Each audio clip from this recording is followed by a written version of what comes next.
ஏகாம்பரநாதர் கோவில் காஞ்சிபுரம். தமிழ்நாட்டின் காஞ்சிபுரம் மாநகரில் அமைந்துள்ள இத்திருத்தலம் இந்து சைவ கடவுளான சிவபெருமானுக்காக அர்ப்பணிக்கப்பட்டுள்ளது. தமிழர் கட்டிடக்கலைக்கு பெயர் பெற்ற இத்திருத்தலம் சோழ பேரரசர்களால் கிபி 9ஆம் நூற்றாண்டில் கட்டப்பட்டுள்ளது. மேலும் விஜயநகர அரசர்களால் புனரமைக்கப்பட்டு பாதுகாக்கப்பட்டு வந்துள்ளது. இக்கோயிலின் முன்பகுதியில் உள்ள ராஜகோபுரம் விஜயநகர அரசர் கிருஷ்ணதேவராயரால் கட்டப்பட்டுள்ளது. பஞ்சபூத தலங்களில் ஒன்றான இத்திருத்தலம் நிலத்திற்காக அர்ப்பணிக்கப்பட்டுள்ளது. சைவ சமய இலக்கிய நூலான தேவாரம் பாடப்பெற்ற தலங்களில் திருக்கோயில் ஒன்றாகும். மேலும் இத்திருக்கோயில் 1300 ஆண்டுகளுக்கு மேற்பட்ட பழமையுடையது என்று நம்பப்படுகிறது.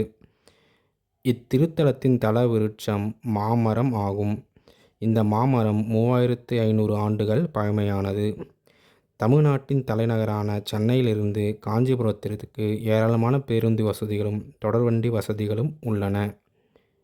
மேலும் பல தகவல்களை பெற இந்த சேனலை சப்ஸ்கிரைப் செய்து கொள்ளுங்கள். நன்றி, வணக்கம்.